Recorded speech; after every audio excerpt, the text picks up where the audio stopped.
Coinomi wallet, how to extract private key from Coinomi wallet, private keyword extraction. Now your Coinomi wallet is actually protected and accessible by using your recovery phrase, and that recovery phrase is also sometimes called your private key. Now if you are logged in to your wallet but you are not sure on Coinomi what is your recovery phrase, so that you can back them up for future purposes, it is very simple to find them. Once you launch the Coinomi app, tap on the three lines option located at the top left corner as you can see. Then once done, you can see the option called default wallet. Tap on it. There you can see the option called manage wallets, so tap on it.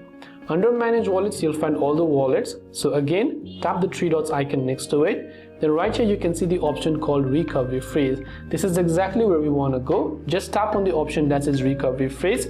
You can see it says do not share your recovery phrase or your private key with anyone. So once you tap on I understand the risk option, your recovery phrase will be displayed to you. That's all it takes to extract or find your recovery phrase or private key on Coinomi wallet. I hope that this video helped you out. If you have got any further questions, feel free to leave them down below. Thanks for watching till the very end of this tutorial, and see you soon as always in the next video.